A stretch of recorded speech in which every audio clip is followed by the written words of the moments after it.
मायावती पर विवादित बयान, कांग्रेस नेता उदित राज की गिरफ्तारी की मांग।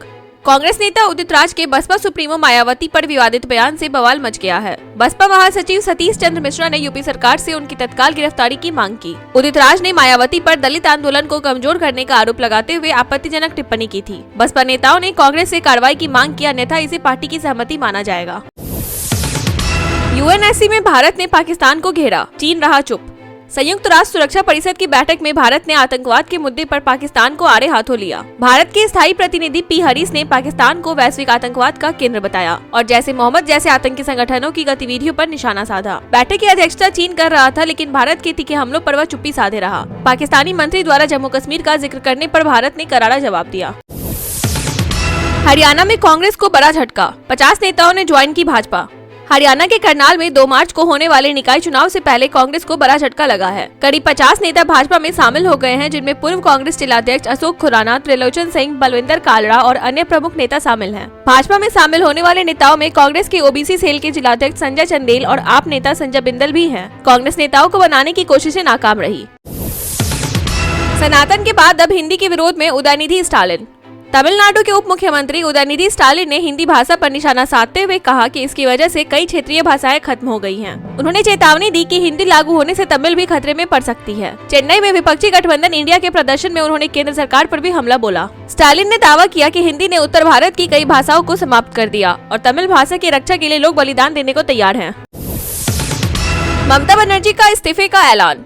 पश्चिम बंगाल की मुख्यमंत्री ममता बनर्जी ने भाजपा विधायकों द्वारा बांग्लादेश के आतंकवादियों से संबंध होने के आरोपों को खारिज किया। विधानसभा में उन्होंने कहा कि अगर ये आरोप साबित हो जाते हैं तो वह मुख्यमंत्री पद से इस्तीफा दे देंगी। ममता ने भाजपा विधायकों की आलोचना करते हुए इसे बेबुनियाद बताया और प्रधानमंत्री मोदी को पत्र लिखने की बात कही। बिहार में कांग्रेस की नई रणनीति, आरजेडी संग सख्त डील की तैयारी। बिहार विधानसभा चुनाव के लिए कांग्रेस ने अपनी रणनीति बदली है। अब वह सीटों की संख्या से ज्यादा जीत की संभावना पर ध्यान देगी। गठबंधन में रहते हुए कांग्रेस इस बार आरजेडी से मजबूत सीटें मांगने की तैयारी में है। हाल ही में कराए गए आंतरिक सर्वे के अनुसार पार्टी के पास करीब 60 सीटों पर मजबूत संगठन और बेहतर उम्मीदवार है, जिन पर वह फोकस करेगी। सपा का हंगामा जारी, गन्ना लेकर विधानसभा पहुंचे विधायक अतुल प्रधान। यूपी बजट सत्र के दूसरे दिन भी समाजवादी पार्टी ने हंगामा किया। सपा विधायक अतुल प्रधान गन्ना और चौधरी चरण सिंह की तस्वीर लेकर विधानसभा पहुंचे। पहले दिन उन्होंने जंजीरें पहनकर विरोध जताया था, जबकि सपा एमएलसी आशुतोष सिन्हा नैतिकता का अस्थि कलश लाए थे। सपा विधायकों ने कुंभ हादसे में मृतकों की संख्या छुपाने का आरोप लगाया और सरकार के खिलाफ नारेबाजी की। बिहार में एनआईए की छापेमारी, जाली नोटों के आतंकी कनेक्शन की जाँच। बिहार के भागलपुर और भोजपुर में एनआईए की छापेमारी से हड़कंप मच गया। जाली नोटों के अवैध कारोबार और आतंकी कनेक्शन की जांच के तहत एजेंसी ने मुख्य अभियुक्त नजरे सदाम के घर पर पूछताछ की। सितंबर में नेपाल बॉर्डर से भारी मात्रा में जाली नोटों के साथ गिरफ्तार सदाम के आतंकी संगठनों से संबंध की आशंका है। एनआईए की टीम स्थानीय पुलिस के सहयोग से जाँच कर रही है। दिल्ली में बीजेपी विधायक दल के नेता का चयन आज, रविशंकर प्रसाद और ओपी धनखड़ बने पर्यवेक्षक।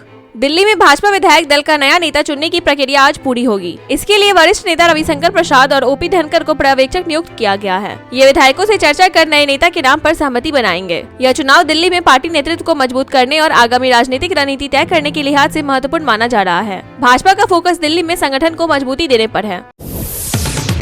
आपको बड़ा झटका, फरीदाबाद में मेयर प्रत्याशी नीतू मान का नामांकन रद्द।